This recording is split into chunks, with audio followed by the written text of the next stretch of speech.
काय ग काय झालं? तिला जरा हसरा ठेव ना. आता हसूच होणार आहे आपलं. काय झालं?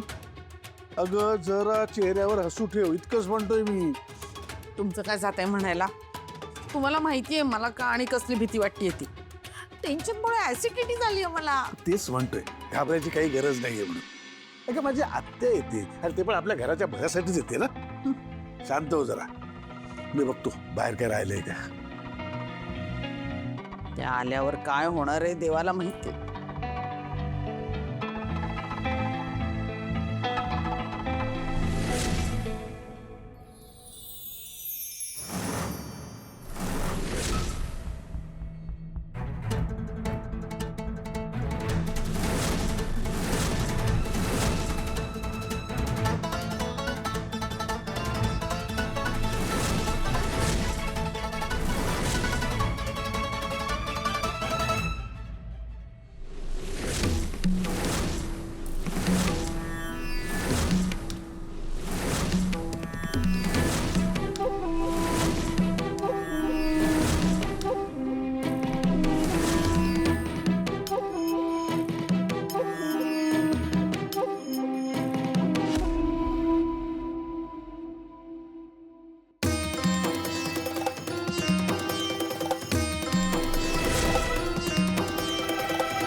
आई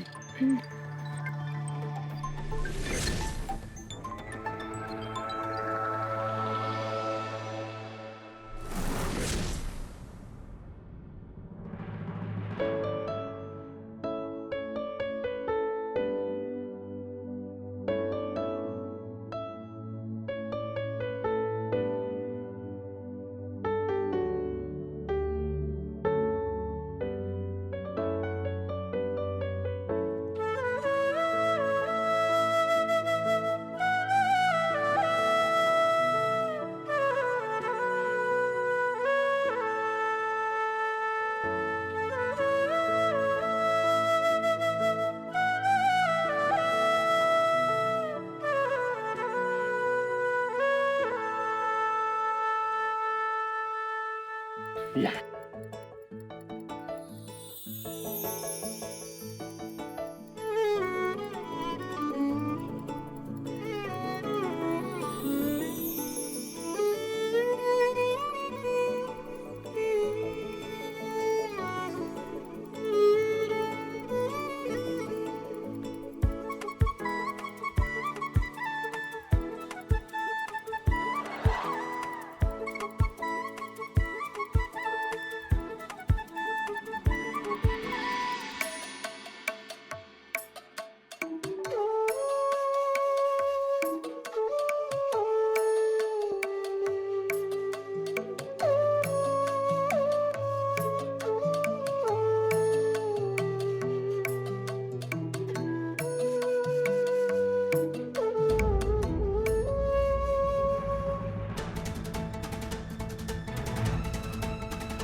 कशी आहेस तू जयश्री?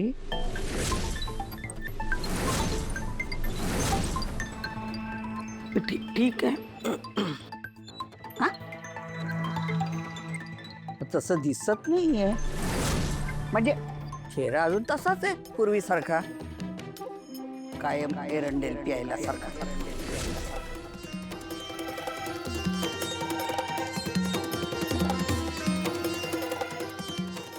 सुरकुत्या वाढल्यात पण समजूतदारपणा नाही. घरी आलेल्याला पाणी पाजायची रीत असते आपल्याकडे.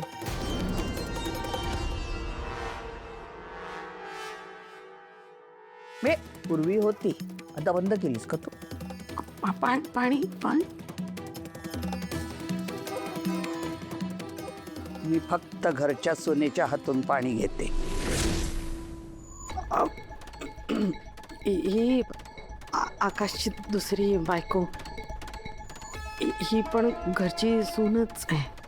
हो, आणि मग तू कोण आहेस? ही घरची सून आहे, तू घरची सून नाहीस. नाही म्हणजे अजूनही आपली जबाबदारी दुसऱ्यावर ढकलून देण्याचा स्वभाव गेला नाही तुझा. हे बघ, सासू झालीस तरी सुनेची जबाबदारी तुझीच आहे अजून. आणि आमच्याकडे काय रीत आहे, माझ्यासाठी तूच या घरची सून आहेस, नाही का? आणते पाणी. जा ना, पाणी आण.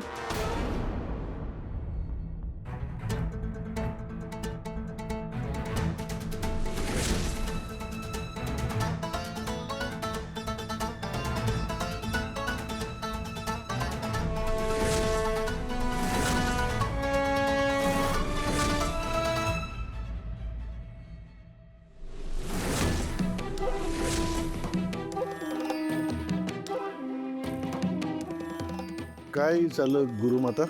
अशुद्ध आहे पाणी. शुद्ध पाणी देता येत नाही का तुम्हाला? ही कसली रीत तुझी? स्वच्छच आहे, आम्ही सगळे हेच पितो. पण म्हणून ते शुद्ध असतं तसं नाही.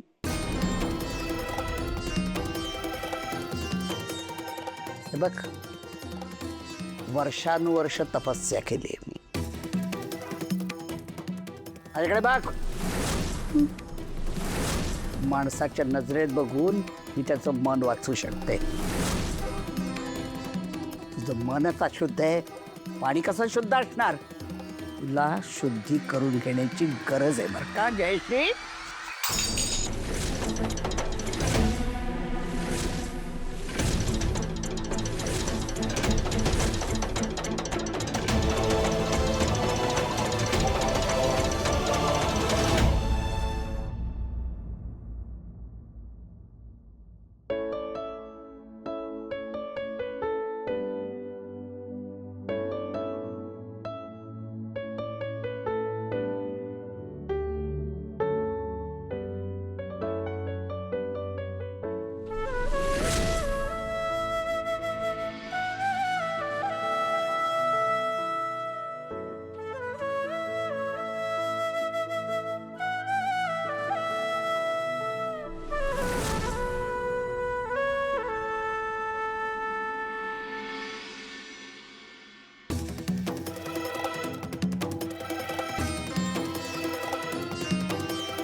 गुरुमाता, पिण्याचं पाणी आधीच ठेवलंय आणि दिवसभर धूप पण करून ठेवला होता. या खिडकीच्या बाहेर बाग आहे, सकाळी सूर्यप्रकाश आल्यावर दिसेल. सध्या हवा सुद्धा छान आहे. ठीक आहे, मग आराम करा तुम्ही. का माझं स्वागत करून दमलास की काय? का माझ्यासाठी तुला आणखी काही करायला लागू नये म्हणून मला विश्रांती घ्यायला सांगतोयस ते? नाही असं अजिबात नाही. म्हणजे तुम्ही प्रवास केलाय ना, म्हटलं दम.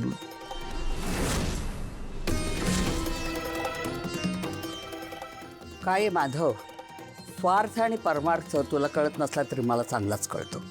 माझा तत्वज्ञानाचा, अध्यात्माचा आणि माणसाच्या स्वभावाचा एवढा अभ्यास आहे ना की कोण कुठे कशासाठी बोलतो किंवा बोलत नाही हे मला लगेच कळतं.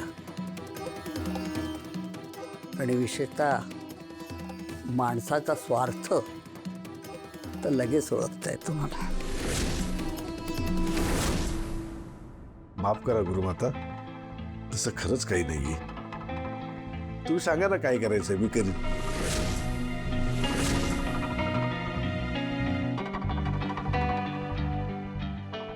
ही जयश्री. जयश्री सुद्धा तुम्ही आल्याचा तिला इतका आनंद झालाय म्हणून सांगू. अगं दाखव ना. अरे अतिच आनंद झालाय हिला. येऊ मी आता, तुम्ही आराम करा.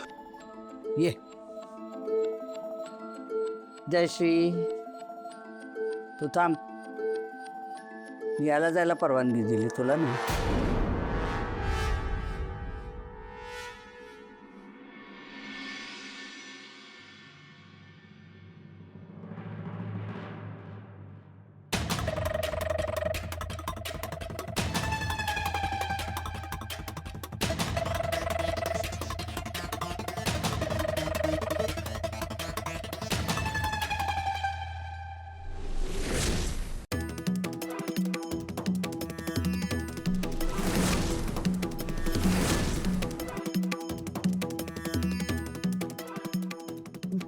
काय झालं? तुम्ही अशा का बघताय माझ्याकडे? बघते म्हणजे इतक्या वर्षामध्ये तुला अपमान सहन करण्याची ताकदच निर्माण करता आलेली नाहीये. मी चार चौकात एवढा अपमान केला, त्याचा राग स्पष्ट दिसतोय चेहऱ्यावर. अजूनही फक्त मान सन्मान मिरवण्याची हौस दिसते. तुझ्या डोळ्यात ना संयमीपणा दिसतोय ना विनयशीलता आहे. कसा दिसणार? मनातच नाही, चेहऱ्यावर कसा दिसणार? असो. काय गं जयश्री, तुला ते दिवस आठवत आहेत का जयश्री? नवी नवरी होऊन या घरात आलीस तेव्हाचे. काय साधी पोळी वाटलीस, पण अत्यंत आतल्या गाठीची निघालीस. माझे भाच्याचे माझ्या विरुद्ध कान भरलेस. त्या वयात एवढ्या चाहड्या, एवढ्या कागाळ्या केल्यास की माधवचं मन माझ्या विरुद्ध दूषित होण्याआधी मी पुढचा धोका ओळखला आणि घर सोडून जाण्याचा निर्णय घेतला. तुझ्यामुळे आश्रमात निघून गेले मी. ध्यानधारणा केली, तपश्चर्या केली, मनोबल वाढवलं मी माझं. पण तुला मात्र इथे रान मोकळं मिळालं असणार, मी नव्हते म्हणून. ओके नाही? काय हे जयश्री, या घराची, या कुटुंबाची चांगली सून तू कधीच होऊ शकली नाहीस. नुसता दिखावा सगळा. माझी खात्री, तुझ्या कर्मानी तुझ्या सुनाई तुझ्यासारख्याच मिळाल्या असणार तुला. हे बघा आत्याबाई, गुरुमाता, सगळं जग मला गुरुमाता म्हणून ओळखतं. तू काही जगावेगळे नाही आहेस. म्हण गुरुमाता. बरं गुरुमाता. मी काय आता लहान राहिलेली नाहीये. माझी मुलं सुद्धा संसाराला लागली. सुनाही चांगल्या आहेत. कर्म वगैरे असं काही नसतं. असो. हो, वसुंधरेचं उदाहरण घ्या ना तुम्ही. आता ती चांगली आहे, मुलांचं छान करते, माझी पण सेवा करते. आता जर माझी कर्म वाईट असती तर तिच्यासारखी चांगली सून मिळाली असती का मला? बघा, विचार करा. मी येते.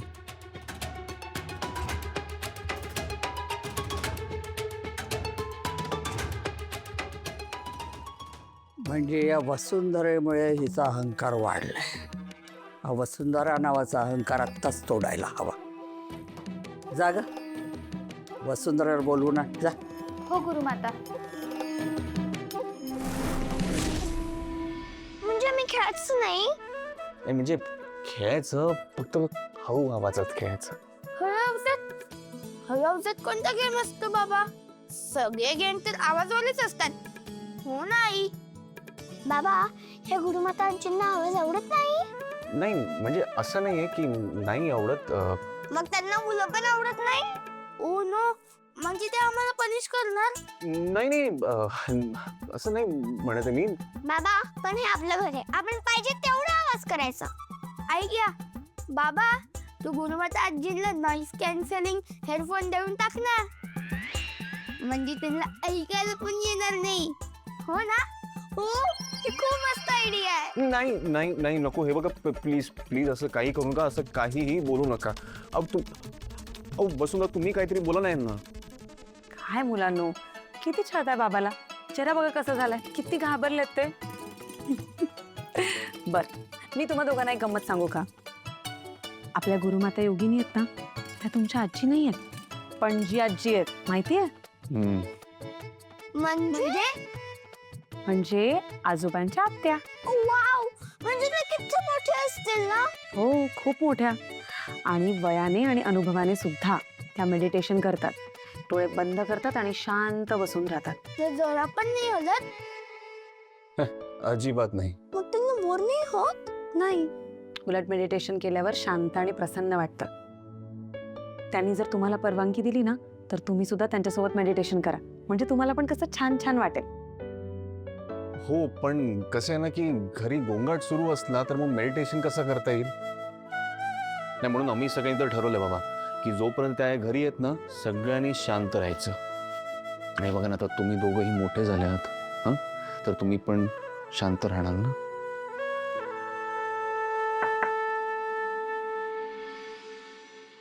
वसुंधरा ताई, तुम्हाला गुरुमाता बोलवतायत. आलेच.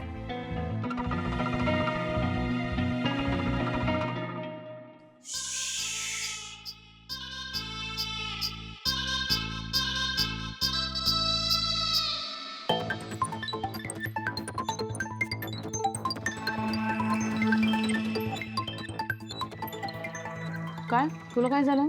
आई, तुम्ही त्यांच्यासमोर असं का म्हणाला काय? की वसुंधरा चांगली सून आहे? माझं नाव का नाही घेतलं? चोरून ऐकत होतीस की काय? नाही नाही नाही नाही, मी आपली तिथून पास होत होते तेव्हा कानावर आलं. मुद्दाम मी घेतलं तिचं नाव. काय, गुरुमातेनं माझा अपमान केला खरा, पण तिला अजून हे कळलं नाहीये की मी सुद्धा पूर्वीची जयश्री राहिलेली नाही. कुठलं प्यादं कधी आणि कसं पुढे करायचं हे मलाही माहिती. म्हणून मी वसुंधरेचं नाव घेतलं. मला आयडिया आहे ग. मी जिचं कौतुक करेन ना, तिची परीक्षा घ्यायला ती गुरुमाता कुठल्याही थराला जाईल. बघूया वसुंधरा या परीक्षेमध्ये पास होते का सासूचं नाक कापते ते. आणि समजा ती नापास झाली आणि तुमचं नाक कापलं तर आयुष्यभर वसुंधरेच्या मनात ही खंत राहील. आणि हे तिला ऐकवायची एकही संधी मी सोडणार नाही. तिच्या अशा अवस्था करेन ना, आयुष्यभर माझ्या पायाशी बसून राहील. डोळे वर करून बघणार नाही माझ्याकडे कधी. नाईस. पण समजा पास झाली तर माझंच कौतुक होईल. गुरुमातेला मान्य करावं लागेल की माझी माणसांची पारख चांगलीच आहे. गुरुमा निघून जाईल गे 4 दिवसात, पण जाताना मान खाली घालून जाईल. माझी शुद्धी करायला निघाले. वा वा वा, क्या बात आहे आई. म्हणलं तुम्हाला ते काय म्हणतात ना, ते फ्लाइंग बर्ड्स अँड स्टोर. एका दगडात 2 पक्षी म्हणायचे का? तेच हो. आई, यू डोंट वरी, मी आहे ना तुमच्या बरोबर. तुम्ही बघाच त्या गुरुमासमोर ना त्या वसूची कशी वाट लावते. तुम्हाला जे हवंय ना तेच होईल. Good night. Good night.